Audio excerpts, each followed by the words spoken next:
राम राम राम राम राम राम राम राम राम नारायण नारायण। अद्रोह, बिना कारण अनिष्ट करने वाले के प्रति भी अंतःकरण में बदला लेने की भावना का न होना अद्रोह है। क्रोध और द्रोह दोनों में अंतर है। अपना अनिष्ट करने वाले के प्रति तत्काल जो जलनात्मक वृत्ति पैदा होती है उसका नाम क्रोध है, और क्रोध का जो भीतरी भाव बैठता है अर्थात मौका मिलने पर उसका अनिष्ट करने की जो वैर भावना बैठती है उसका नाम द्रोह है। साधारण व्यक्ति का कोई अनिष्ट करता है तो उसके मन में अनिष्ट करने वाले के प्रति द्वेष की एक गांठ बन जाती है कि मौका पड़ने पर मैं इसका बदला ले ही लूंगा। किंतु जिसका उद्देश्य परमात्मा प्राप्ति का है उस साधक का कोई कितना ही अनिष्ट क्यों न करे, उसके मन में अनिष्ट करने वाले के प्रति बदला लेने की भावना ही पैदा नहीं होती। कारण कि कर्मयोग का साधक सबके हित के लिए कर्तव्य कर्म करता है। ज्ञान योग का साधक सबको अपना स्वरूप समझता है और भक्ति योग का साधक सब में अपने इष्ट भगवान को समझता है। अतः वह किसी के प्रति कैसे द्रोह कर सकता है। निज प्रभु मय देखहि जगत के ही सन करहि विरोध। नाति मानिता, एक मानिता होती है और एक अति मानिता होती है। सामान्य व्यक्तियों से मान चाहना मानिता है, और जिनसे हमने शिक्षा प्राप्त की, जिनका आदर्श ग्रहण किया और ग्रहण करना चाहते हैं, उनसे भी अपना मान आदर सत्कार चाहना अति मानिता है। इन मानिता और अति मानिता का न होना नाति मानिता है। स्थूल दृष्टि से मानिता के दो भेद होते हैं। सांसारिक मानिता, धन, विद्या, गुण, बुद्धि, योग्यता, अधिकार, पद, वर्ण, आश्रम आदि को लेकर दूसरों की अपेक्षा अपने में एक श्रेष्ठता का भाव होता है कि मैं साधारण मनुष्यों की तरह थोड़े ही हूँ। मेरा कितने लोग आदर सत्कार करते हैं, वे आदर करते हैं तो यह ठीक ही है क्योंकि मैं आदर पाने योग्य ही हूँ।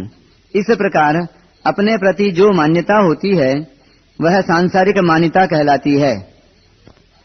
पारमार्थिक मान्यता, प्रारंभिक साधन काल में जब अपने में कुछ दैवी संपत्ति प्रकट होने लगती है तब साधक को दूसरों की अपेक्षा अपने में कुछ विशेषता दिखती है।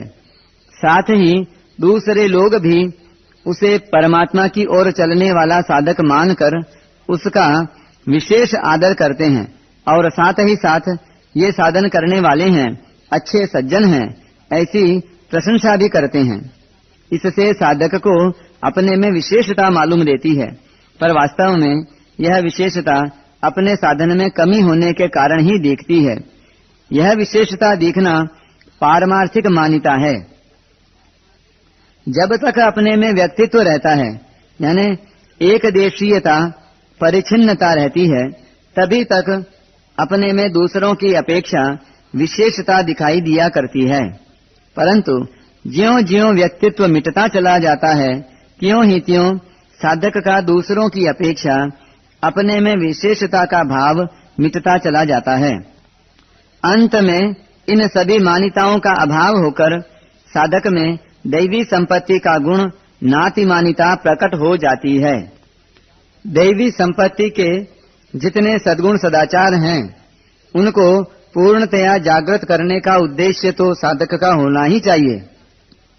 हाँ, प्रकृति की भिन्नता से यानी स्वभाव की भिन्नता से किसी में किसी गुण की कमी तो किसी में किसी गुण की कमी रह सकती है, परंतु वह कमी साधक के मन में खटकती रहती है और वह प्रभु का आश्रय लेकर अपने साधन को तत्परता से करते रहता है। अतः भगवत कृपा से वह कमी मिटती जाती है। कमी ज्यों-ज्यों मिटती जाती है त्यों-त्यों उत्साह और उस कमी के उत्तरोत्तर मिटने की संभावना भी बढ़ती जाती है। इससे दुर्गुण दुराचार सर्वथा नष्ट होकर सद्गुण सदाचार अर्थात दैवी संपत्ति प्रकट हो जाती है। भवन्ति संपदम दैवी मभिजातस्य भारत। भगवान कहते हैं कि हे अर्जुन, ये सभी दैवी संपत्ति को प्राप्त हुए मनुष्यों के लक्षण हैं। परमात्मा प्राप्ति का उद्देश्य होने पर ये दैवी संपत्ति के लक्षण साधक में स्वाभाविक ही आने लगते हैं। कुछ लक्षण पूर्व जन्मों के संस्कारों से भी जागृत होते हैं, परंतु साधक इन गुणों को अपने नहीं मानता और न उनको अपने पुरुषार्थ से उपार्जित ही मानता है। प्रत्युत गुणों के आने में वह भगवान की ही कृपा मानता है। कभी ख्याल करने पर साधक के मन में ऐसा विचार होता है कि मेरे में पहले तो ऐसी वृत्तियां नहीं थीं, ऐसे सद्गुण नहीं थे, फिर ये कहां से आ गए? तो ये सब भगवान की कृपा से ही आए हैं। ऐसा अनुभव होने से उस साधक को दैवी संपत्ति का अभिमान नहीं आता। साधक को दैवी संपत्ति के गुणों को अपने नहीं मानना चाहिए, क्योंकि यह देव परमात्मा की संपत्ति है, व्यक्तिगत अपनी किसी की नहीं है। यदि व्यक्तिगत होती तो यह अपने में ही रहती, किसी अन्य व्यक्ति की नहीं रहती। इसको व्यक्तिगत मानने से ही अभिमान आता है। अभिमान आसुरी संपत्ति का मुख्य लक्षण है। अभिमान की छाया में ही आसुरी संपत्ति के सभी अवगुण रहते हैं। यदि दैवी संपत्ति से आसुरी संपत्ति अभिमान पैदा हो जाए तो फिर आसुरी संपत्ति कभी मिटेगी ही नहीं, परंतु दैवी संपत्ति से आसुरी संपत्ति कभी पैदा नहीं होती। प्रत्युत दैवी संपत्ति के गुणों के साथ साथ आसुरी संपत्ति के जो अवगुण रहते हैं उनसे ही गुणों का अभिमान पैदा होता है। अर्थात साधन के साथ कुछ कुछ असाधन रहने से ही अभिमान आदि दोष पैदा होते हैं। जैसे किसी को सत्य बोलने का अभिमान होता है तो उसके मूल में वह सत्य के साथ साथ असत्य भी बोलता है, जिसके कारण सत्य का अभिमान आता है। तात्पर्य यह है कि दैवी संपत्ति के गुणों को अपना मानने से एवं गुणों के साथ अवगुण रहने से ही अभिमान आता है। सर्वथा गुण आने पर गुणों का अभिमान हो ही नहीं सकता। यहाँ दैवी संपत्ति कहने का तात्पर्य है कि यह भगवान की संपत्ति है, अतः भगवान का संबंध होने से, उनका आश्रय लेने से शरणागत भक्त में यह स्वाभाविक ही आती है।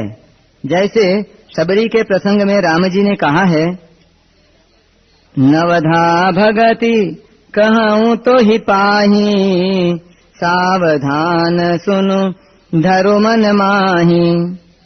नव महु एकऊ जिनके होई, नारी पुरुष सचराचर कोई। सोई अतिशय प्रिय भामिनी मोरे, सकल प्रकार भगति दृढ़ तोरे।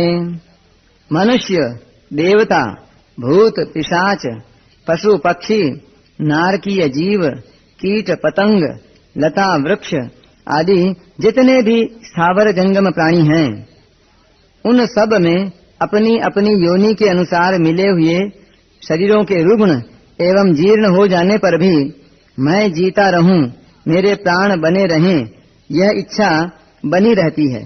यज्जीर्यत्यपि देहेऽस्मिन् जीविताशा बलीयसी। इस इच्छा का होना ही आसुरी संपत्ति है। त्यागी वैरागी साधक में भी प्राणों के बने रहने की इच्छा रहती है, परंतु उसमें प्राण पोषण बुद्धि, इंद्रिय लोलुपता नहीं रहती, क्योंकि उसका उद्देश्य परमात्मा होता है, न कि शरीर और संसार।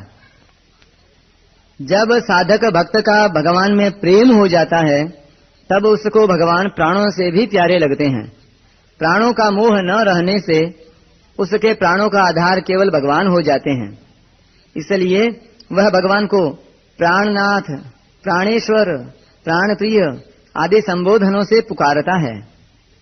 भगवान का वियोग न सहने से उसके प्राण भी छूट सकते हैं, कारण कि मनुष्य जिस वस्तु को प्राणों से भी बढ़कर मान लेता है, उसके लिए यदि प्राणों का त्याग करना पड़े तो वह सहर्ष प्राणों का त्याग कर देता है।